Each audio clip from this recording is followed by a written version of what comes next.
अस्सलाम वालेकुम। अच्छा जी, MFA कैप 6 में हमारी डिस्कशन हो रही थी capital project appraisal, introduction to project appraisal का टॉपिक है, जो पहला चैप्टर है हमने पढ़ना शुरू किया।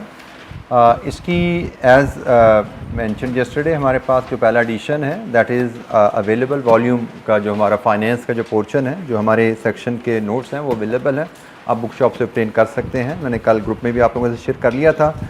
तो हमने कल जो डिस्कशन की पेबैक पीरियड मेथड पे एक छोटी सी एक्टिविटी परफॉर्म की, और उसके बाद हमने टाइम वैल्यू ऑफ मनी का कॉन्सेप्ट और टाइम वैल्यू ऑफ मनी के कॉन्सेप्ट को लेके डिस्काउंटिंग और नेट प्रेजेंट वैल्यू काल्बन इलस्ट्रेशन 8 जो आखिरी एक्टिविटी थी वो कल हमने परफॉर्म की।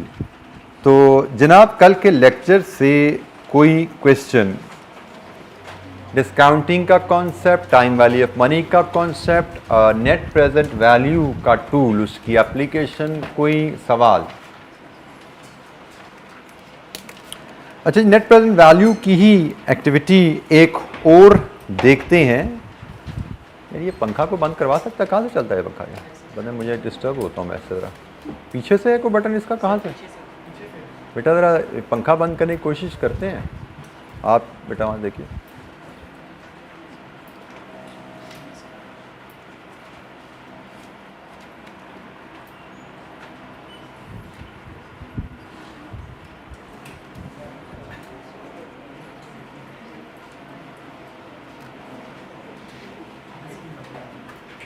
नहीं हो रहा मालूमात, इधर से शायद, इधर से मल्टीमीडिया बंद हो जाए, मुझे उसका डर है। इससे तो लाइट गई, इससे ये गया, इससे मल्टीमीडिया चले जाना। मुझे पता, मुझे लग रहा है, वही लग रहा है कि नहीं नहीं, शायद मल्टीमीडिया नीचे से है।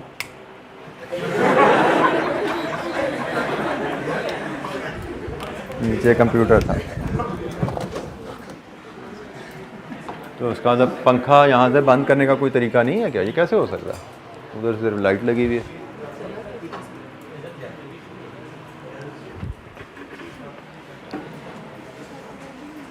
चलें, इसके साथ ही गुजारा करते हैं।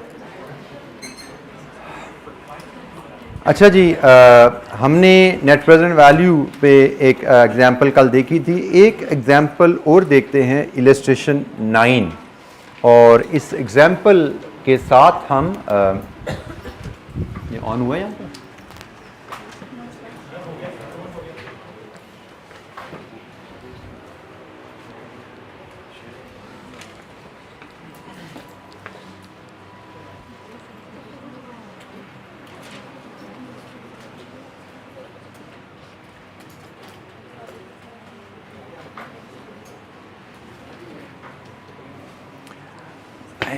हो गया। अच्छा,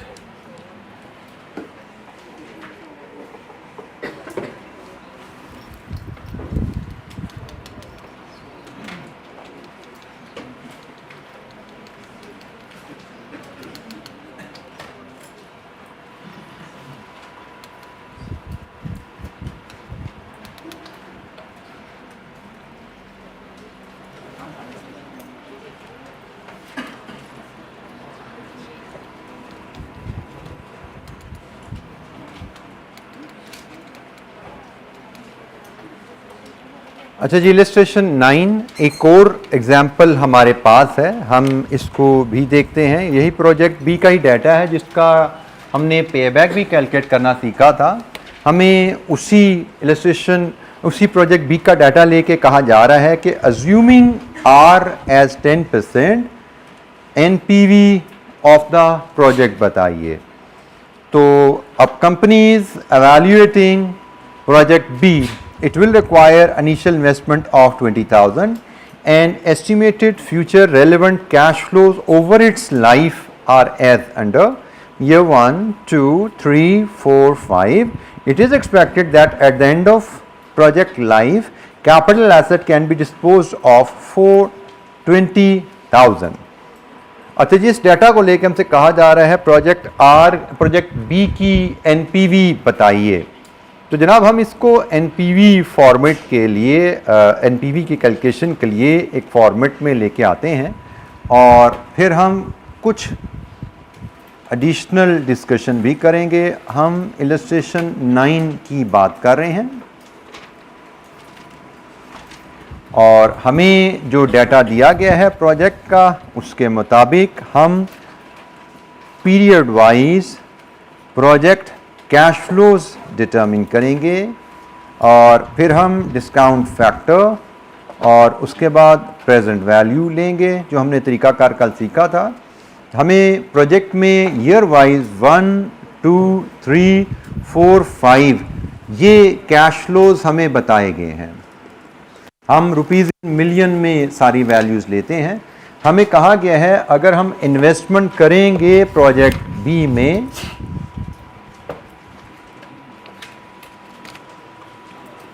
पेज नंबर 7 पे नोट्स की हमारी ये इलस्ट्रेशन अवेलेबल है।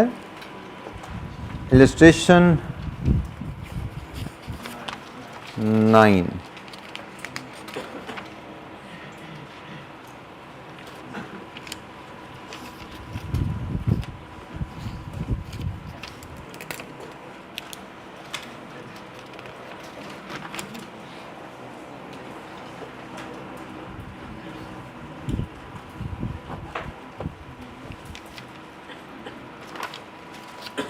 हमें जो डाटा दिया गया है दैट इज़ इन रुपीज़ में डाटा है, rupees not in rupees million.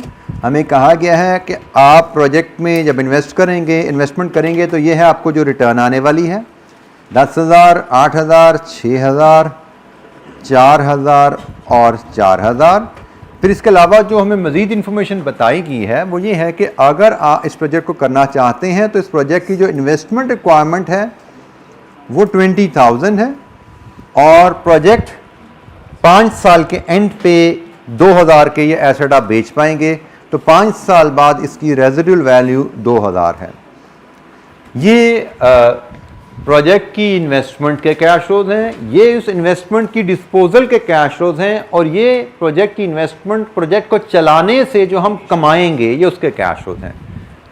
जब हम इन्वेस्टमेंट अप्रेजल करते हैं तो उसमें हम तमाम कैश फ्लोज को नेट करके एक कॉलम में ले आते हैं। वो इन्वेस्टिंग कैश फ्लोज हैं या वो ऑपरेटिंग कैश फ्लोज हैं। आप कैश फ्लोज का कॉन्सेप्ट समझते हैं?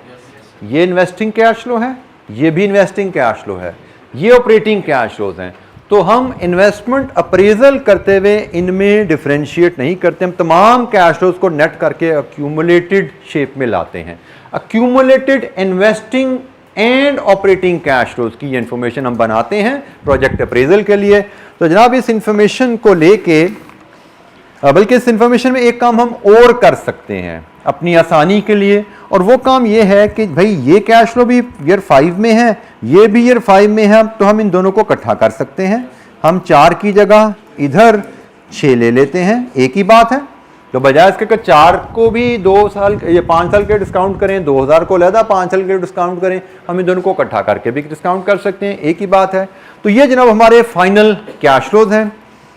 अब हम डिस्काउंट फैक्टर, इसमें ये कैश फ्लोज इन्वेस्टमेंट तो हमारी ऑलरेडी प्रेजेंट वैल्यू में होती है, तो इसको तो डिस्काउंट नहीं करना पड़ेगा, लेकिन जितने भी फ्यूचर के कैश फ्लोज हैं उनके लिए हमने तो एक तरीका सीखा था कि हम एक डिस्काउंट फैक्टर यूज़ करेंगे 10% पे, और हमने डिस्काउंट फैक्टर का जो फार्मूला सीखा था that was 1 + r raise to power -n।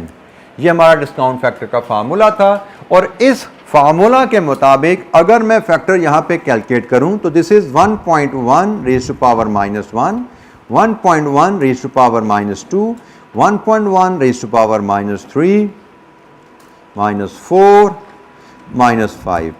ये फार्मूलाज भी मुझे याद होने चाहिए, ये फैक्टर भी मैं आसानी से निकाल सकता हूँ, कोई दिक्कत नहीं है। लेकिन you must have an introduction to present value table, है ना? इंट्रोडक्शन क्यों हमें यूज़ किया है ना? तो भाई यहाँ पे भी हम प्रेजेंट वैल्यू टेबल्स ही यूज़ किया करेंगे। तो जनाब ज़रा यहाँ पे दोबारा रिफ्रेश करते हैं। फार्मूलाज हमें पता है, उनसे हम फैक्टर खुद भी कैलकुलेट कर सकते हैं, लेकिन एग्जाम में हमें जब टेबल अवेलेबल है तो हम टेबल को ही यूज करना प्रेफर करेंगे। ये जी प्रेजेंट वैल्यू टेबल है। इस प्रेजेंट वैल्यू टेबल, इसको डिस्काउंट टेबल भी कहा जाता है। हमारे नोट्स में भी लास्ट पेज पे इसकी कॉपी नेक्स्ट है, ठीक है जी। नोट्स के जो आखिरी पेज है ये प्रेजेंट वैल्यू टेबल हमें वहां पे अवेलेबल है। तो इसके ऊपर ये फार्मूला भी आप देख रहे हैं गिवन है जो हमने सीखा है। तो इसका मतलब फार्मूला भी शायद याद करने की जरूरत नहीं, ये टेबल हमें ऑन डिमांड एग्जामिनेशन हॉल में अवेलेबल होते हैं। अब हम इसको अगर पढ़ना है, एक बार रिकॉल करें तो इसका ये टॉप का जो कॉलम है ये आर है, और ये सॉरी टॉप की रो आर है, और ये कॉलम एक्सट्रीम लेफ्ट एन है। तो आर हमारे प्रोजेक्ट के लिए 10% है, तो आर 10%, एन 1, वैल्यूज 0.909, और हमने ये जो फार्मूला लिखा है, अगर इस फार्मूले का जवाब आप देखिए तो वो 0.909 ही आता है। तो हमें अब आइंदा ये फैक्टर लिखने की, फार्मूला लिखने की जरूरत नहीं रहेगी। हम सिर्फ ऊपर 10% लिखेंगे और 10% 1 ईयर टेबल से वैल्यूज ले आया करेंगे। तो टेबल अगर आप अपने सामने जिन बच्चों के पास आकर खोल सकते हैं, 10% 2 ईयर 826, 10% 3 ईयर 0.751, 0.68, नेक्स्ट 621, ठीक है जी। तो ये जी प्रेजेंट वैल्यू टेबल के ऊपर हमने फार्मूला देखा। इस फार्मूले की वैल्यू चाहिए तो हमने 10% n 1 2 3 4 5 से वैल्यू उठा ली। अब हम प्रेजेंट वैल्यूज लेने जब चलते हैं तो मल्टीप्लाई करेंगे जनाब। 10,000 इंटू 909, 9090, 6608, 4506, 2732, 3726। और एक बात हम यहाँ पे एक और सीख लेते हैं कि जो इनिशियल इन्वेस्टमेंट होती है वो ऑलरेडी प्रेजेंट में है, उसको हमें डिस्काउंट नहीं करना। तो जिस वैल्यू को हमने डिस्काउंट नहीं करना उसका डिस्काउंट फैक्टर हम 1 लिख के 20,000 को 1 से मल्टीप्लाई करके एज इट इज इसको 20,000 नेगेटिव कैरी कर लेते हैं। एंड हमारा एनपीवी का फार्मूला क्या है? प्रेजेंट वैल्यू ऑफ बेनिफिट्स का sum minus present value of investment. तो इसको नेट प्रेजेंट वैल्यू कैलकुलेट करने का तरीका बड़ा आसान है कि आप सिंपली इस कॉलम का सम ले लीजिए, इन वैल्यूज का टोटल कीजिए और इसमें से इसको माइनस कीजिए। ये जरा ख्याल कीजिएगा, अक्सर बच्चे क्या करते हैं 20 में से इसको माइनस करना शुरू कर देते हैं, उससे साइन प्लस माइनस का उल्टा आ जाएगा। हमें एनपीवी का वैल्यू विद साइन चाहिए होती है, पता है ना आपको। तो उसके लिए तरीकाकार यही है, ये नेगेटिव वैल्यू है, इसको कैलकुलेटर में नेगेटिव फीड कीजिए, ये पॉजिटिव वैल्यूज है, इनको पॉजिटिव फीड कीजिए। सिंपली आप इस कॉलम का सम करेंगे तो ये सम आपको नेट प्रेजेंट वैल्यू मिलेगी। कितनी है जी? 6665, एंड इट इज पॉजिटिव, ऐसा ही है जी। तो हमसे कहा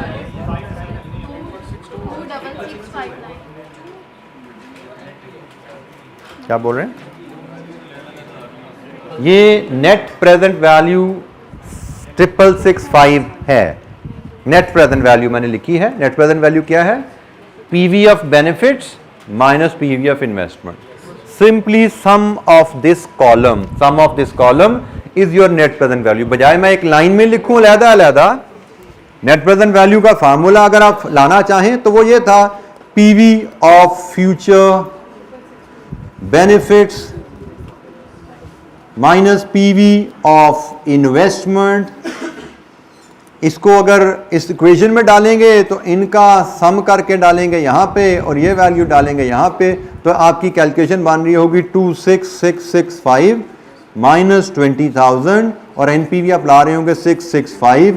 तो हम जरा स्मार्टली प्रेजेंट करते हैं, हम ये फार्मूले को लिखना और ये स्टेप को स्किप करते हैं। हम सिंपली इस कॉलम का सम लेते हैं तो हमें ये वैल्यू मिलती है। एग्रीड जी? नेट प्रेजेंट वैल्यू 6665 आ रही है, 662 जी।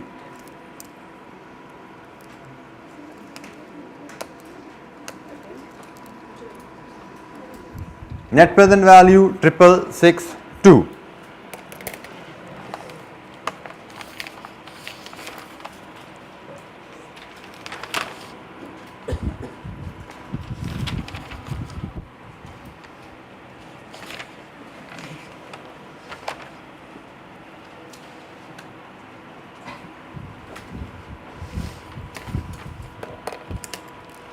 जी, नेट प्रेजेंट वैल्यू की कैलकुलेशन, कोई सवाल? हमने नेट प्रेजेंट वैल्यू कैलकुलेट की, वो पॉजिटिव आ रही है। पॉजिटिव नेट प्रेजेंट वैल्यू हमें क्या बता रही है कि benefits are more than the cost. When benefits are more than the cost, तो हम एनपीवी डिसीजन रूल भी यहां पे रिकॉल कर लेते हैं। पॉजिटिव एनपीवी का मतलब project is feasible, it should be accepted. तो प्रोजेक्ट के एनपीवी की कैलकुलेशन पे हमने बात कल देखी थी, आज हमने उसको रिवाइज किया। कल हमने प्रोजेक्ट की फिजिबिलिटी का रूल भी पढ़ा था। पॉजिटिव एनपीवी पे हम एक्सेप्ट करते हैं, नेगेटिव पे रिजेक्ट करते हैं। तो हमारे हिसाब से कल हमने प्रोजेक्ट ए की फिजिबिलिटी देखी थी, वो भी फीजिबल है क्योंकि उसकी एनपीवी भी पॉजिटिव थी। आज हमने प्रोजेक्ट बी को अप्रेज किया, वो भी फीजिबल है, उसकी एनपीवी पॉजिटिव है। लेकिन अगर प्रोजेक्ट म्यूचुअली एक्सक्लूसिव हैं तो फिर हमें फैसला करना पड़ेगा इनमें से बेहतर कौन सा है। So rule is project with higher NPV is better. So A की एनपीवी क्या थी? 14,000 समथिंग। बी की NPV is 6,000। So project A is better. NPV method के तहत प्रोजेक्ट्स के कंपैरिजन का rule, project with higher NPV is better. जिस project की एनपीवी हायर है, नेट प्रेजेंट वैल्यू जिस प्रोजेक्ट की ज्यादा है, वो अच्छा है। म्यूचुअली एक्सक्लूसिव प्रोजेक्ट्स हैं तो आप वो प्रोजेक्ट सेलेक्ट करेंगे जिसकी एनपीवी हायर पॉजिटिव है। नेगेटिव एनपीवी तो फीजिबल है नहीं है, उसको तो हमने करना ही नहीं है, ठीक है। पॉजिटिव एनपीवी में we are inclined to invest, और अगर म्यूचुअली एक्सक्लूसिव प्रोजेक्ट आ जाए तो we will invest on in that project which has higher positive NPV. जी, एनी क्वेश्चन, कोई सवाल? जी बेटा।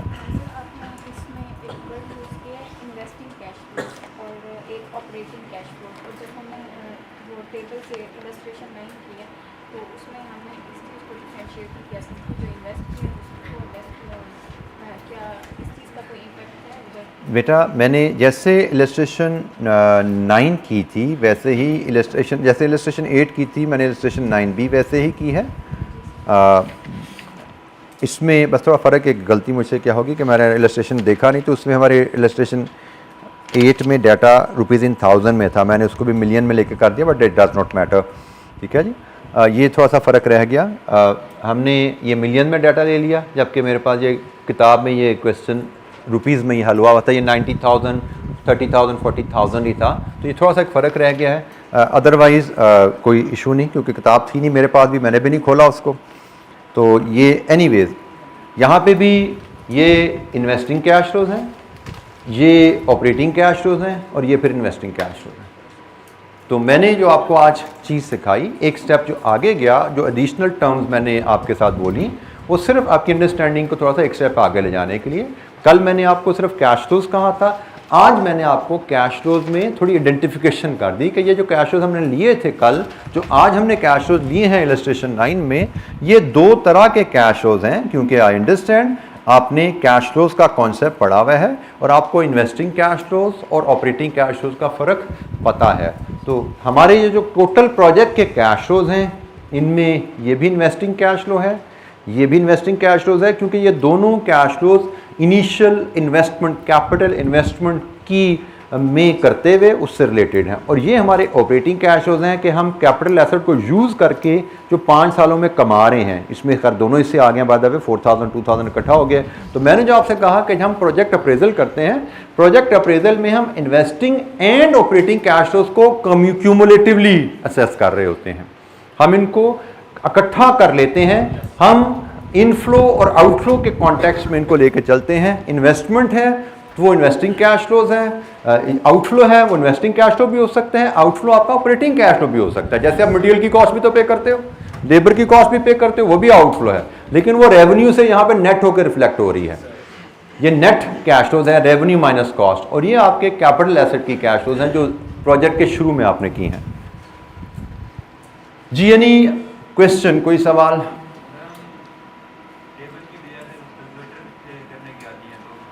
बेटा मैं एडवाइस करूंगा कि आप इस आदत को बदल लें तो अच्छी बात है। उसकी वजह यह है कि कैलकुलेटर से करने की वजह से एक अननेसेसरी आप एक एरर का रिस्क कैरी कर रहे हो। आपसे गलती होने का रिस्क है कि आपसे बटन गलत एक्स्ट्रा इधर ऊपर नीचे दब गया तो गलती हो सकती है। मुझे लगता है कि आप अपने आप को अगर टेबल को देख के क्वेश्चन करने की आदत डालोगे तो आपकी एफिशिएंसी भी बढ़ेगी और आपका एरर रेट भी लो होगा।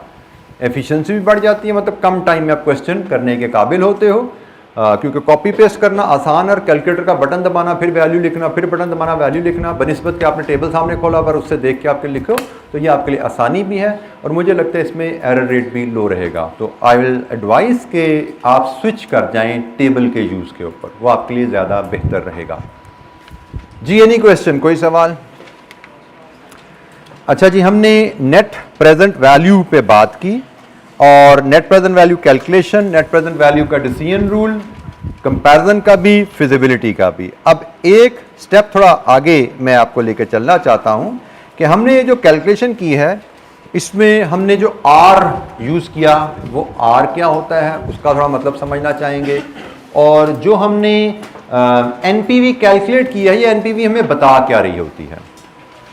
मैं डाटा अगर थोड़ा सा आपके साथ अपना समराइज करूं, मैं प्रोजेक्ट ए जैसे हमने कल किया था, आल्दो हमने उसको रुपीज़ इन मिलियन के हिसाब से कर लिया, लेकिन मैं उसको दोबारा ज़रा रुपीज़ इन थाउजेंड में अगर वो डाटा होता तो एनपीवी कैसे होती? NPV at R 10%, project A की हमने कैलकुलेट की थी 14 पॉइंट क्या थी वो 740, अगर रुपीज़ में होती तो शायद वो ऐसे 14.740 है, और प्रोजेक्ट बी की एनपीवी जो हमने आज कैलकुलेट की है वो 6662 है रुपीज़ में। ठीक है जी, तो ये हमारे पास दो प्रोजेक्ट्स की एनपीवी है। अब हम जानना चाहते हैं, हम सीखेंगे, मतलब सीखेंगे कि आर 10% है, ये हमें क्या बता रहा है, और ये जो एनपीवी आई है ये एनपीवी क्या है। हमने ये तो सीख लिया जी, पॉजिटिव तो एक्सेप्ट कर लो, लेकिन असल में ये हमें बता क्या रही है। तो जनाब इसको समझने के लिए आप एक दफ़ा फिर प्रोजेक्ट ए का ही डाटा लीजिए। मैं इसका मतलब समझाने के लिए आपको प्रोजेक्ट ए की तरफ लेकर चलता हूं। प्रोजेक्ट ए के मैं आपसे कैश फ्लोज अगर एक आपके सामने लाऊं तो जनाब उसमें इन्वेस्टमेंट थी, हम इलस्ट्रेशन 8 से अगर मैं डाटा उठाऊं तो 90,000 की इन्वेस्टमेंट है इसमें, और 1 2 3 4 5 जो कैश फ्लोज इसके बाद हमें आ रहे हैं वो 40,000 30,000 20,000 20,000 20 प्लस 4 24,000, ऐसा ही है ना, 4,000 रेजिडुअल वैल्यू भी वो भी ऐड कर दिया। अच्छा, ये एक प्रोजेक्ट है जिसकी हमने फिजिबिलिटी कल असेस की। अब प्रोजेक्ट फिजिबिलिटी का मेथड असल में रियल लाइफ में होता क्या है? आपने सबसे पहला स्टेप जो किसी प्रोजेक्ट की अप्रेजल में आता है वो प्रोजेक्ट की का आइडिया होता है कि आप क्या कारोबार करना चाहते हो। सबसे पहले बिजनेसमैन के ज़हन में एक आइडिया आता है कि आप कारोबार क्या करना चाहते हैं। फॉर एग्जाम्पल हमने कहा जी, हमारे ज़हन में एक आइडिया आया project A, we must invest in project A. Second step होता है कि भाई अगर हम प्रोजेक्ट ए करना चाहते हैं, how much investment today we need to initiate that project. ये प्रोजेक्ट अप्रेजल में सेकेंड स्टेप है। आप प्रोजेक्ट के लिए जो इन्वेस्टमेंट की रिक्वायरमेंट है वो एस्टीमेट करते हैं कि भाई हमें इसके लिए लैंड चाहिए होगी, बिल्डिंग चाहिए होगी, प्लांट चाहिए होगा, स्टॉक लेना पड़ेगा, कितना पैसा चाहिए आज हमें, आपने एस्टीमेट किया जिसे 90,000। नेक्स्ट स्टेप कि अगर हम आज ये पैसा लगाएंगे तो what is the expected return over the life of the project. अंदाजा लगाया जाता है कि भाई अगर हम ये फैक्ट्री लगाएंगे तो हम सालाना पहले साल इतने यूनिट, दूसरे साल इतने यूनिट, इस प्राइस पे बेचेंगे, इतनी कॉस्ट होगी, तो नेट हमें कितना बचेगा हर साल, ये हम अंदाजा लगाते हैं। तो हम जो बिजनेस करना चाहते हैं पहले उसका आइडिया लिया, फिर उसकी इन्वेस्टमेंट का एस्टिमेट किया, फिर उसका फ्यूचर का अंदाजा लगाया कि हम उससे फ्यूचर में क्या जनरेट कर पाएंगे, क्या कमा पाएंगे। जब आपने ये अंदाजा लगा लिया, इसका मतलब ये नहीं कि आप प्रोजेक्ट करने जा रहे हो, आपने कहा जी हम ये पैसे इन्वेस्ट करें तो हमें ये रिटर्न आएगी। अब क्या ये हमें एक्सेप्टेबल है या नहीं, इसका अगला स्टेप आता है कि इस प्रोजेक्ट के लिए पैसे कहां से आने हैं भाई। 90 लगा के ये कमाना है, तो ये 90 लगाने के लिए लाएंगे कहां से? Let's assume for the sake of discussion and understanding कि मैंने अपने कारोबार की तरफ नजर दौड़ाई, तो मुझे लगा भाई ये फैक्ट्री लगाने के लिए मेरे पास तो अपने पैसे नहीं पड़े, मेरे पैसे तो सारे दूसरी फैक्ट्रीज में लगे हुए हैं, तो इस पैसे के लिए तो मुझे कोई इन्वेस्टर में लाना पड़ेगा साथ। तो मैंने एक इन्वेस्टर से रब्ता किया कि भाई ये कारोबार मैं करना चाह रहा हूं, तो मेरे से मुझे ये 90,000 दोगे? Let's assume for the sake of simplicity that investor is bank, but we all know bank से पैसा, बैंक का सूद इज हराम इन इस्लाम, लेकिन just for the sake of simplicity मैंने बैंक से रब्ता किया, जी मुझे ये 90,000 चाहिए, आप इस कारोबार के लिए क्या आप मुझे आप 90,000 ये दे सकते हैं इस कारोबार में इन्वेस्टमेंट के लिए? तो बैंक कहता है जी मैं 90,000 तो दे दूंगा, bank is my investor now, मैं 90,000 दे दूंगा, लेकिन मुझे 10% रिटर्न चाहिए सालाना। तो अगर तो आप मुझे 10% रिटर्न सालाना देने पर तैयार हैं, I am willing to invest in your project. अब बैंक ने मुझसे 10% रिटर्न मांगी, अब मुझे असेसमेंट एवेल्युएशन की जरूरत है। वो एवेल्युएशन क्या करनी है? क्या इस प्रोजेक्ट से मैं बैंक को 10% रिटर्न देने के बाद अपने लिए कुछ बचेगा मेरे पास? अगर तो बैंक को 10% रिटर्न देने के बाद मेरे लिए कुछ बचता है तो मैं बैंक की प्रपोजल एक्सेप्ट करके प्रोजेक्ट करूंगा, लेकिन अगर बैंक को रिटर्न देने के बाद मेरे लिए कुछ बचता ही नहीं है तो मुझे प्रोजेक्ट करने का कितने नफलों का सवाब? तो अब मैं देखना चाहूंगा, मैं आई रिपीट, मैंने प्रोजेक्ट का आइडिया जनरेट किया, मैंने प्रोजेक्ट में इन्वेस्टमेंट का अंदाजा लगाया, मैंने इस इन्वेस्टमेंट पे रिटर्न का अंदाजा लगाया, फिर मैं इन्वेस्टर के पास गया, इन्वेस्टर ने मुझे डिमांड बता दी कि भाई मेरा रिक्वायर्ड रिटर्न 10% है, required return of investor is 10%। अब मुझे असेस करना है कि मैं इस प्रोजेक्ट में से इन्वेस्टर को उसका रिटर्न दे दूं तो क्या मेरे लिए कुछ बचता है?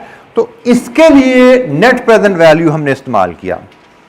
नेट प्रेजेंट वैल्यू को अगर आप समझो तो हमने किया क्या था, हमने ये जो फ्यूचर बेनिफिट्स है 134,000, इनको हमने डिस्काउंट करके इनकी प्रेजेंट वैल्यू 10% पे कैलकुलेट की थी और वो आई थी 104,740। ऐसा ही है। मैंने फ्यूचर बेनिफिट्स को जब डिस्काउंट किया 10% पे तो प्रेजेंट वाली आई 104,740। डिस्काउंटिंग प्रोसेस में अगर आप समझो तो मैंने इन्वेस्टर की रिटर्न काटी कि फ्यूचर में जो मैं कमाऊंगा उसमें से इन्वेस्टर को 10% दूंगा मैं, तो 10% तो पहले निकालो इसमें से। इसकी बैकएंड पे कैलकुलेशन है, उसकी डिटेल में हम नहीं जाते, इसकी बैकएंड पे जो बारीकियां हैं कैलकुलेशन को C5 में समझेंगे। आपके सामने सिर्फ लाल एक मैं समझे ऊपरी सी पिक्चर रख रहा हूं ताकि आपको थोड़ी सी अंडरस्टैंडिंग आ जाए। तो मैंने जब डिस्काउंटिंग की है फ्यूचर कैश फ्लोज को 10% पे, तो इस डिस्काउंटिंग प्रोसेस में मैंने इन्वेस्टर की रिटर्न माइनस किया, समझो ये इन्वेस्टर की रिटर्न माइनस कर दी। अब क्या ये सारा पैसा मेरा है रिटर्न देने के बाद? इन्वेस्टर को क्या उसकी सिर्फ रिटर्न देनी है, उसका असल पैसा नहीं वापस करना? असल पैसा भी वापस करना है। ये मैंने रिटर्न दी, इसके बाद मैंने इनिशियल इन्वेस्टमेंट माइनस की, यही क्या था ना NPV calculation, initial investment minus की।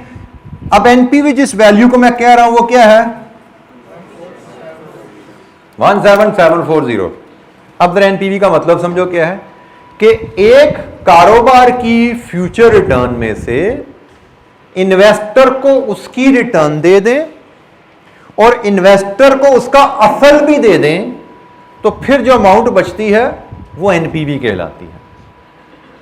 अब मैं अगर इस प्रोजेक्ट को, इस कैलकुलेशन को समझूं कि अगर मैं ये प्रोजेक्ट करता हूं इन्वेस्टर से 90,000 लेके, प्रोजेक्ट मेरा है, इन्वेस्टर से 90,000 लिया, अगर मैंने ये प्रोजेक्ट किया, इन्वेस्टर को उसकी रिटर्न भी दे दी, इन्वेस्टर को उसका असल भी दे दिया, उसके बाद भी मेरी जेब में पैसे बच गए।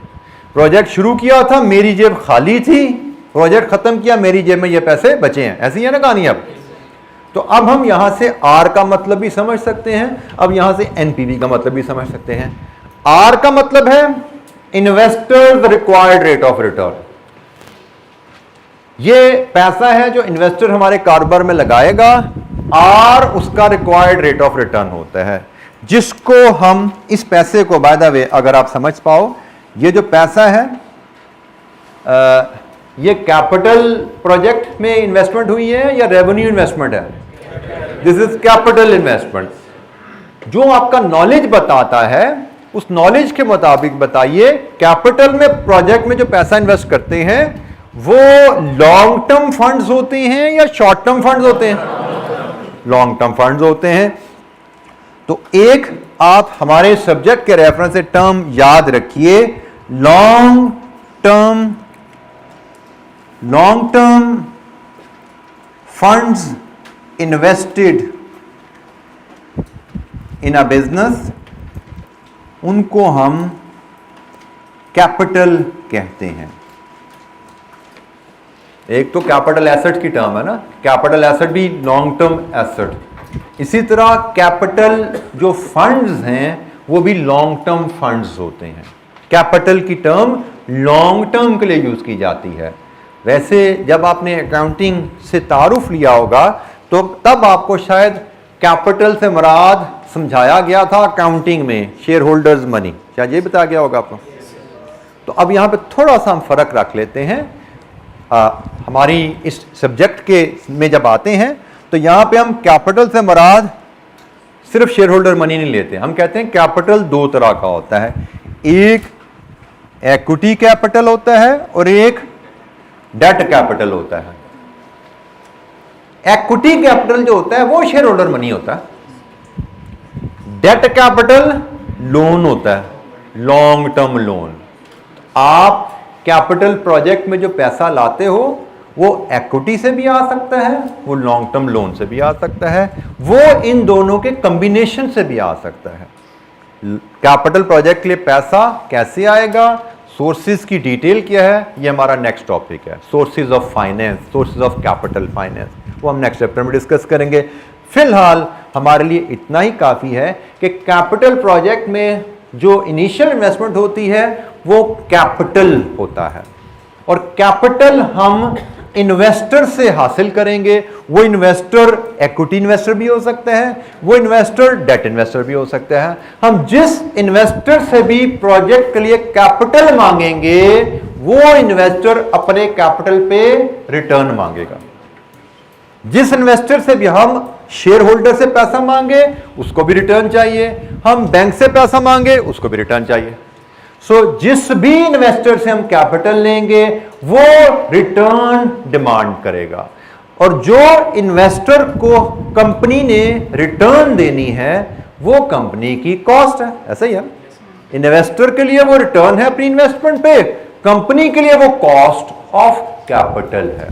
तो ये जो आर है जिसको हम रिक्वायर्ड रिटर्न ऑफ इन्वेस्टर कह रहे हैं, इसको हम कॉस्ट ऑफ कैपिटल भी कहते हैं। ये भी हमारा चैप्टर है, एक नया चैप्टर हमारे सिलेबस में आया है CFAP के सिलेबस से। तो हमने पहले हम पढ़े हैं कैपिटल प्रोजेक्ट अप्रेजल, इसके बाद हम पढ़ेंगे sources of capital, capital project के लिए जो पैसा चाहिए वो कहां से आ सकता है, और उसके बाद हमारा नेक्स्ट चैप्टर होगा कॉस्ट ऑफ कैपिटल, कैसे कैलकुलेट की जा सकती है। ठीक है, तो ये सीक्वेंस में हमने 3 चैप्टर पढ़ने हैं, लेकिन अभी सिर्फ इन टर्म्स से हम तारुफ ले रहे हैं। मैं अगर समराइज करूं हमारी लर्निंग यहां तक जो है, आर का मतलब है हमारे एनपीवी एनालिसिस में कॉस्ट ऑफ कैपिटल। आर का मतलब है हमारे एनपीवी एनालिसिस में हमारे इन्वेस्टर जिससे हम प्रोजेक्ट की इन्वेस्टमेंट ले रहे हैं उसका रिक्वायर्ड रेट ऑफ रिटर्न। तो हम जब एनपीवी एनालिसिस परफॉर्म करना चाहते हैं, एनपीवी एनालिसिस में हम क्या कर रहे हैं, हम प्रोजेक्ट के कैश फ्लोस को, फ्यूचर रिटर्न्स को आर पे डिस्काउंट करते हैं। मतलब हमने फ्यूचर रिटर्न्स में से इन्वेस्टर की रिटर्न माइनस कर दी, ये हमें पीवी ऑफ बेनिफिट्स मिली। फिर हम इसमें से जब इन्वेस्टमेंट लेस कर रहे हैं तो हमने इन्वेस्टर को उसका असल भी वापस कर दिया। एनपीवी जब मिली, अब एनपीवी का फाइनली मतलब समझ लीजिए, एनपीवी बता रही है कि मैं जो बिजनेस का शेयर होल्डर हूं, ये बिजनेस का ऑनर शेयर होल्डर मैं था, मैंने इन्वेस्टर से पैसा लेके कारोबार किया, इन्वेस्टर को उसकी रिटर्न भी दे दी, इन्वेस्टर को उसका असल भी दे दिया, ये मेरे पास पैसे बच गए। प्रोजेक्ट के शुरू में मैं एम्प्टी पॉकेट था, खाली जेब थी। प्रोजेक्ट करने का नतीजा क्या है, मेरी जेब में ये पैसे बचेंगे। NPV is measuring increase in, NPV is measuring, increase की जगह मैं इसको चेंज कह देता हूं, change in shareholders wealth. NPV positive है, positive NPV mean increase in wealth. अगर एनपीवी नेगेटिव आ रही है, नेगेटिव एनपीवी का मतलब होता है डिक्रीज इन वेल्थ। तो एनपीवी जो है वैल्यू, वो आपको बताती है कि प्रोजेक्ट करने के नतीजे में शेयर होल्डर की वेल्थ में क्या चेंज आएगा। हम बैंक से 90,000 लेके, मैं बैंक से 90,000 लेके प्रोजेक्ट करूं, बैंक का 10% रिटर्न भी दे दूं, बैंक का 90,000 वापस भी कर दूं, तो मेरी जेब में 14,740 बचेगा। प्रोजेक्ट से पहले मैं जीरो था, प्रोजेक्ट करने से मैं इतना अमीर हो गया, इसका मतलब मेरी वेल्थ में चेंज आया। तो चेंज आया, पॉजिटिव वैल्यू है, मेरी वेल्थ में इंक्रीज है। अगर ये नेगेटिव वैल्यू है तो मेरी वेल्थ में कमी आएगी। इसीलिए हम कहते हैं कि भाई पॉजिटिव एनपीवी तो प्रोजेक्ट करो, नेगेटिव एनपीवी तो प्रोजेक्ट ना करो, क्योंकि कारोबार करने का मकसद क्या है, कुछ कमाना। तो अगर तो पॉजिटिव एनपीवी है, मेरी वेल्थ में इजाफा हो रहा है, मतलब मैं कुछ कमा रहा हूं, मैं करूंगा। लेकिन नेगेटिव एनपीवी है मेरा, इसका मतलब है प्रोजेक्ट करने से वेल्थ में कमी आएगी, तो मैं क्यों गंवाऊं कुछ, मैं ऐसा प्रोजेक्ट नहीं करूंगा जिसमें मेरी जेब से कुछ चला जाए। तो पॉजिटिव एनपीवी पे हम एक्सेप्ट करते हैं, नेगेटिव एनपीवी पे हम रिजेक्ट करते हैं। तो फाइनलाइज, समराइज करते हुए हमें जो मतलब अभी सीखने हैं दो। आर का मतलब, ताकि आगे चलते हुए में आसानी रहे सवाल करने में। आर का मतलब इन्वेस्टर जो पैसा डालता है उसका रिक्वायर्ड रिटर्न, जिसको हम कॉस्ट ऑफ कैपिटल कहते हैं। और एनपीवी का मतलब प्रोजेक्ट करने के नतीजे में शेयर होल्डर की वेल्थ में क्या चेंज आता है। पॉजिटिव एनपीवी का मतलब शेयर होल्डर वेल्थ में इजाफा, नेगेटिव एनपीवी का मतलब शेयर होल्डर वेल्थ में कमी। जी एनी क्वेश्चन, कोई सवाल? जी बेटा।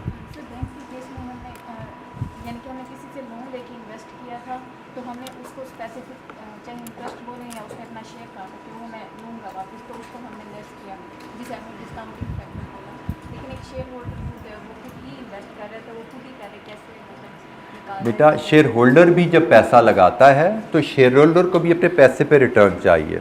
वो भी देखना चाहता है कि कारोबार से मुझे कितनी रिटर्न आ रही, क्या रिटर्न आ रही है कि नहीं आ रही। शेयर होल्डर कारोबार से रिटर्न भी चाहता है और शेयर होल्डर अपने पैसे की प्रोटेक्शन भी चाहता है कि मेरा पैसा भी प्रोटेक्टेड रहे। वो पैसा बेशक निकाले ना, लेकिन वो जानना चाहता है कि कारोबार में मेरे पैसे में इजाफा आ रहा है, कि मैंने कारोबार में 90 डाला, मुझे इतनी उस पर इनकम चाहिए, मुझे इनकम दो। और इनकम देने के बाद क्या मेरे पैसे में इजाफा हुआ है, कि कैसा तो नहीं कि मेरा पैसा असल डूब गया। तो ये पॉजिटिव वैल्यू क्या बता रही है कि असल पैसा इंटैक्ट है, उससे भी ज्यादा पैसे आपके बन गए हैं कारोबार में। ठीक है, अगर ये वैल्यू नेगेटिव है, इसका मतलब आपका पैसा असल जो है वो डूबना शुरू हो गया। तो इन्वेस्टर, वो शेयर होल्डर है या वो बैंक है, किसी ऐसे प्रोजेक्ट में पैसा नहीं लगाता जहां पे उसका असल भी डूब जाए। इन्वेस्टर को, जो बैंक है उसको अपनी रिटर्न भी चाहिए, उसको अपना असल पैसा भी चाहिए।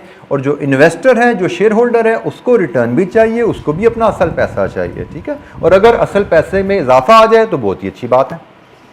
जी एनी क्वेश्चन, कोई और सवाल? जी बेटा। बेटा इंटरेस्ट नहीं लेगा, बट इनकम तो चाहिए ना उसको, क्योंकि कल हमने पढ़ा था time value of money. Investor जब कारोबार में पैसा लगा रहा है जो कि उसको कल को वापस आना है, तो there is time value of money. आज पैसा लगाएगा, कल आएगा। आज से कल के दरमियान अगले, जैसे 2 सालों में, 5 सालों में इन्फ्लेशन भी है, रिटर्न भी कमानी है और रिस्क भी ले रहे हैं, कारोबार में डूब भी सकता है। तो इन सब के केस उसको कुछ रिटर्न तो चाहिए ना, पैसा वो कुछ रिटर्न के लिए लगाता है।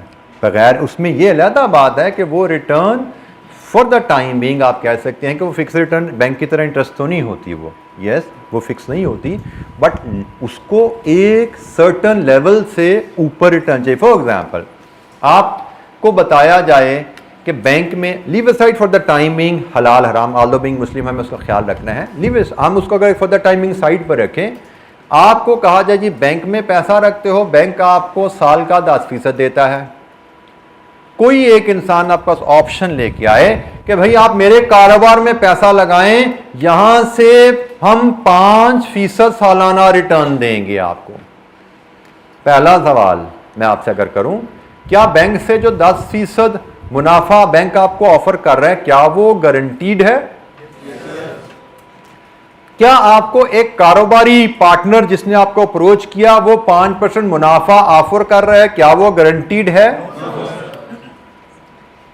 अब आप बताइए, अगर 5% कारोबार में रिटर्न है जो कि गारंटीड नहीं है, 10% बैंक में रिटर्न है जो गारंटीड है, in comparison, I repeat, being Muslim we know bank interest is हराम, लेकिन leave aside that thing, commercial term के लिहाज से आपकी चॉइस क्या है?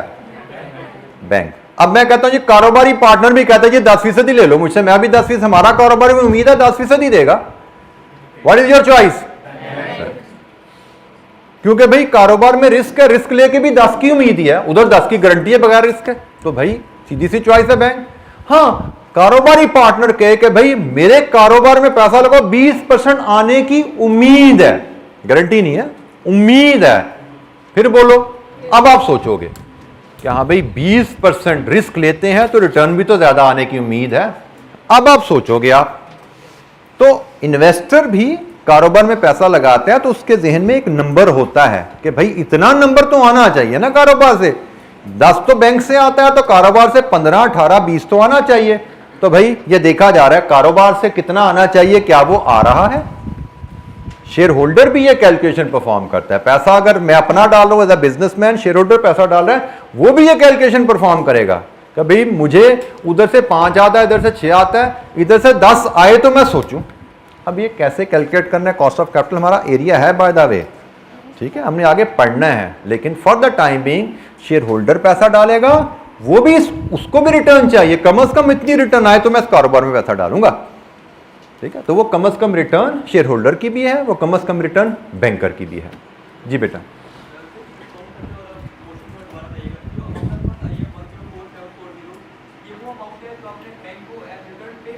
नहीं बेटा, ये वो अमाउंट है 134, पहले समझो, जो हमने कारोबार के 5 सालों में कमाई, इस कमाई में से बैंक को 10% पे कर दें तो फिर हमारे पास क्या बचा? रिटर्न पे करने के बाद बैंक को क्या बचा?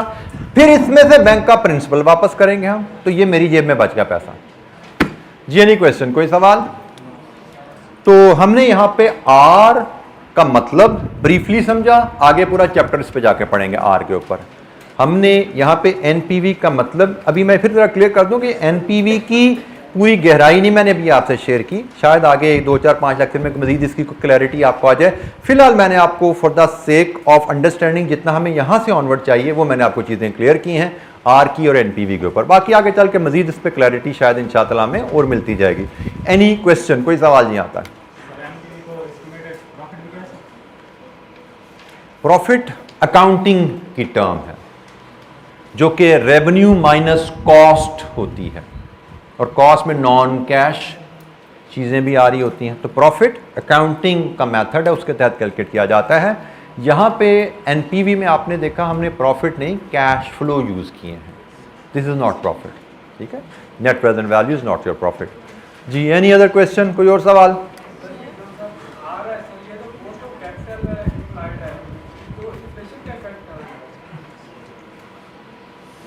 बेटा कॉस्ट ऑफ कैपिटल जो है, इन्वेस्टर को कितनी रिटर्न चाहिए, इन्वेस्टर ने जो ये अपनी कॉस्ट ऑफ कैपिटल कैलकुलेट की है ये उन तीनों फैक्टर के अगेंस्ट है।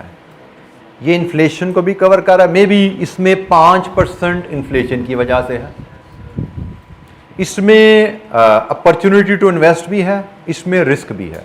ये तीनों फैक्टर्स को कवर करके 10% की फिगर निकाली जाती है। इन्फ्लेशन इसमें 4-5% शायद होगी इसमें भी, ठीक है।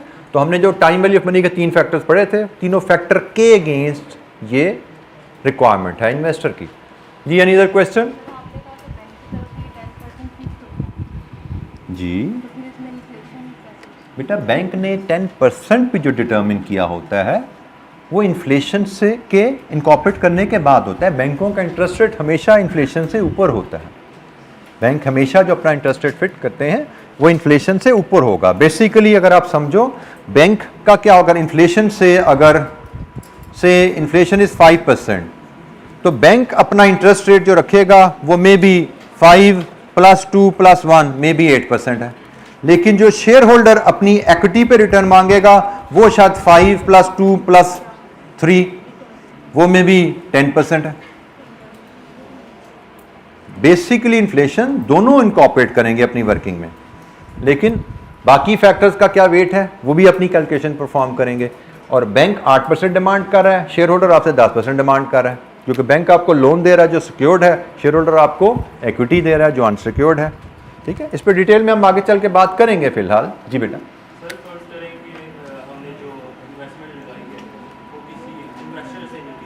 इन्वेस्टर से बेटा हमने खुद भी लगाई है तो मुझे अपनी इन्वेस्टमेंट पे क्या रिटर्न नहीं चाहिए? मैं अपनी इन्वेस्टमेंट को बैंक में भी तो रख सकता था ना, 10% कमा सकता था। तो कारोबार में लगा रहा हूं तो मुझे 10 से ज्यादा ही रिटर्न चाहिए ना। तो मैं देखना चाहूंगा ये कारोबार क्या मुझे रिक्वायर्ड रिटर्न दे रहा है। तो सर वो रिटर्न और जो एनपीवी होगी वो जो आर है वो क्या कहलाएगी? बेटा आर तो रिक्वायर्ड रिटर्न ही कहला रही है, आर तो रिक्वायर्ड रिटर्न ऑफ इन्वेस्टर ही है। लेकिन एनपीवी क्या बता रही है? अब इसको एक और अंदाज भी देख लो एनपीवी का। एनपीवी क्या बता रही है कि कारोबार इन्वेस्टर की रिक्वायर्ड रिटर्न से ज्यादा रिटर्न दे रहा है। पॉजिटिव एनपीवी का मतलब क्या है कि कारोबार 10% से ज्यादा रिटर्न दे रहा है। नेगेटिव एनपीवी का मतलब क्या होता है कि कारोबार आर से कम रिटर्न दे रहा है।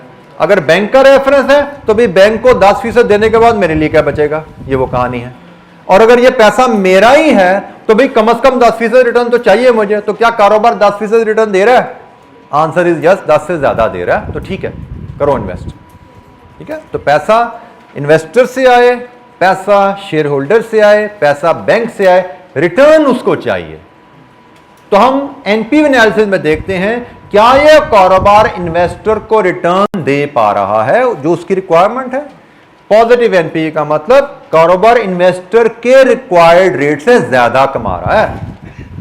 नेगेटिव एनपीवी का मतलब है प्रोजेक्ट इन्वेस्टर के रिक्वायर्ड रिटर्न से कम कमा रहा है। इन्वेस्टर का रिक्वायर्ड रिटर्न हर कारोबार में होता है, और बाय द वे हर कारोबार से इन्वेस्टर का रिक्वायर्ड रिटर्न फर्क होता है। कुछ कारोबार सेफ होते हैं, उनमें रिस्क कम होता है, कम रिस्क कम रिटर्न से भी इन्वेस्टर खुश हो जाता है। कुछ कारोबार हाई रिस्क होते हैं, high risk high return, investor उनमें पैसा लगाते हुए ज्यादा रिटर्न डिमांड करेगा। अगेन ये कॉस्ट ऑफ कैपिटल के चैप्टर में जाएंगे, कुछ बातें हम कैप 6 में करेंगे रिस्क और रिटर्न की। लेकिन main risk return relationship, risk कैसे मेजर करते हैं, रिस्क के बदलने से रिटर्न कैसे बदलती है, असल में आपका सीफैप 4 का एक बड़ा अहम एरिया होगा इंशाअल्लाह। तो फिलहाल हमारे लिए ABC ही जानना काफ़ी है, जो कि हम अपनी करंट नॉलेज बेस के ऊपर अब्जॉर्ब कर सकते हैं। आपको बात समझ आती है ना भाई, कारोबार में हर कारोबार का रिस्क फर्क होता है, तो रिस्क ज्यादा होगा तो रिटर्न भी तो ज्यादा चाहिए ना। फिर हाई रिस्क हाई रिटर्न बचपन से सुनते आ रहे हैं। जी एनी क्वेश्चन? जी बेटा। सर 90,000 की इन्वेस्टमेंट कर दी, उसके बाद रिटर्न भी दे दिया और जो उसका असल है उसको वो भी वापस कर दिया। तो सर जो हमारे पास शेयरिंग वेल्थ आई है, ऐसे कॉन्सेप्ट क्या है कि हमने इसको दोबारा इन्वेस्टमेंट में ऐड कर दें ताकि हमारी बेटा ये मेरे पास बचे हैं, मैं कारोबार का मालिक था, मैंने बैंक से 90,000 लिया, मैंने ये कारोबार किया, मैंने बैंक को उसकी रिटर्न दी, मैंने उसका असल दिया, ये मेरी जेब में बच गए। अब इसको मैं खर्च करना चाहूँ, इसको मैं पार्टी करना चाहूँ, इसको मैं किसी और कारोबार में लगाना चाहूँ, मेरी इनकम है, मेरी वेल्थ है। सर मैं कह रहा हूँ कि हमने खुद इन्वेस्ट किया, बैंक से नहीं लिया। बैंक से नहीं लिया तो मेरा असल भी मेरे पास आ गया, मेरा खर्चा भी मुझे मिल गया, और मेरा असल से ज़्यादा मेरे पास पैसे बच गए। मेरा खर्चा निकालने के बाद मेरे पास मेरी वेल्थ जो पहले 90 थी, 90 से बढ़ के वो 104 होगी। अगर बैंक को वापस नहीं किया तो ये 90 भी मेरे पास ही है ना, मेरे पास 104 है। I have become richer. ये रिटर्न लेके मैंने खर्च कर दी, ये मैं अमीर हो गया, 90 डाला था 104 हो गया मेरे पास, ठीक है, मेरी वेल्थ में इजाफा आ गया। 0 से 14 पे गया या 90 से 104 पे गया, मेरी वेल्थ में इजाफा क्या है? 90 मेरा है तो मेरे पास 104 हो गया है। 90 बैंक का था, बैंक को देने के बाद 0 से 14 पे आ गया मैं। अच्छा जी, आज का हम सेशन यहाँ क्लोज करते हैं। थोड़ा सा मैं टाइम आपसे लूँगा, हमें ये हमारी आज लास्ट क्लास है इस वीक की, और last class before Ramzan. Sunday को इंशाअल्लाह मिलेंगे आज मगरिब के बाद। जिस तरह इंशाअल्लाह हमारा इस्लामिक मंथ रमज़ान शुरू हो जाता है, तो उसकी रेफरेंस से मैं एक बात आपसे छोटी सी एक हदीस एक शेयर करना चाह रहा था। वैसे तो अक्सर लोगों ने ये बातें सुनी होती हैं, लेकिन ज़रूरी होती है कि ऐसे मौके पे इनकी तजदीद कर ली जाए। एक नबी करीम सल्लल्लाहु अलैहि वसल्लम का एक वाक़या था। वो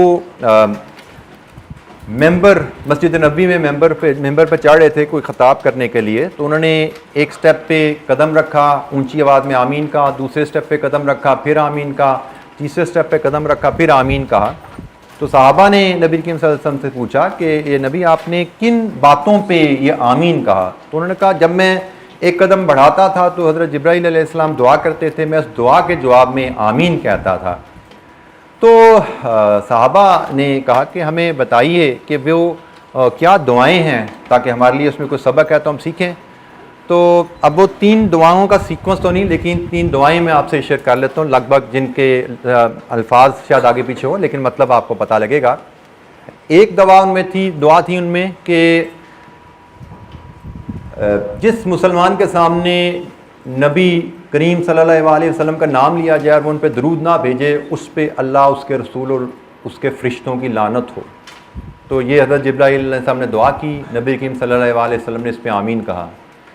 दूसरी दुआ जो की हज़रत जिब्राईल अलैहिस्सलाम ने कि जिस इंसान को उसके माँ बाप दोनों या एक अपनी ज़िंदगी में मिले और उसने उनकी फर्माबरदारी और ख़िदमत करके जन्नत ना कमाई, उस पे अल्लाह, उसके रसूल और फ़रिश्तों की लानत हो। इस पे नबी करीम सल्लल्लाहु अलैहि वसल्लम ने आमीन कहा। और तीसरी दुआ जो उन्होंने की कि जिस इंसान की ज़िंदगी में रमज़ान का महीना आया और उसने रमज़ान के महीनों की बरकतों को ना समेटा, रोज़े और इबादत करके अपने लिए जन्नत को वाजिब ना करवाया अल्लाह ताला से, उस पे अल्लाह, उसके रसूल और उसके फ़रिश्तों की लानत हो।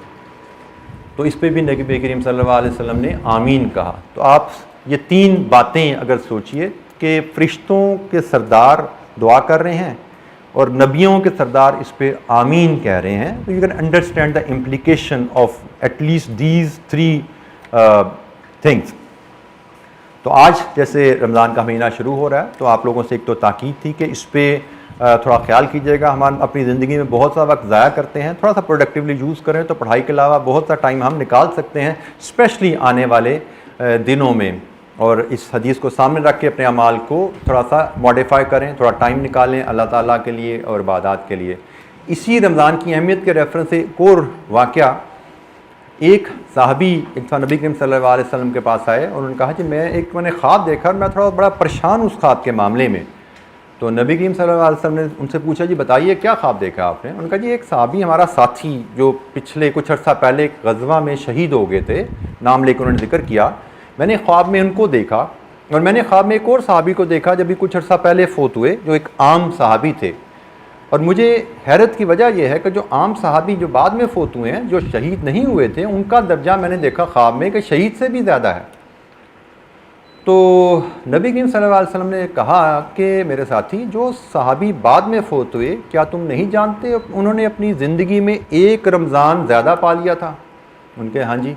तो उनका ये उस रमज़ान के अमाल की बरकत है कि उनका दर्जा शहीद से भी ज़्यादा हो गया। तो आप इससे अंदाज़ा कर सकते हैं कि रमज़ान की इबादत का कितना हमारी फ़ायदा है। और इसमें एक और मैं बात कह दूं कि रमज़ान की जो इबादत हैं हमारे इस्लाम में, उनमें रात की इबादत, रमज़ान की रातें तमाम रातों में सबसे अफजल हैं। लैलतुल क़द्र आप समझते हैं आखिरी अशरे में आती हैं, वो 1000 महीनों से बेहतर इबादत हैं उसकी। और दिनों की बात करें तो वो भी दिन, चूँकि थोड़ी देर बाद आएंगे, बाद उस वक़्त मुझे याद रहे ना रहे, ज़िलहज के दिन, ज़िलहज के जो पहले 10 दिन होते हैं, तो सवाब के लिहाज से, नेक अमाल के लिहाज से सबसे अफजल दिन ज़िलहज के दिन होते हैं। और सवाब के लिहाज से, इबादत के लिहाज से सबसे अफसल रातें रमज़ान की रातें होती हैं, इसीलिए क़ियामुल लैल, तरावियों का जो अरेंजमेंट होता है। तो अल्लाह ताला से दुआ भी है, आप लोगों से दरख्वास्त भी है कि इन महीनों का और ये जो बातें हमने की हैं इनका ख्याल रखेंगे अपनी ज़िंदगी में इंशाअल्लाह। तो बेस्ट ऑफ लक आप सब लोगों को, बहुत ज़्यादा रमज़ान मुबारक। इंशाअल्लाह नेक्स्ट क्लास हमारी अब रमज़ान में ही होगी इंशाअल्लाह। सी यू देन।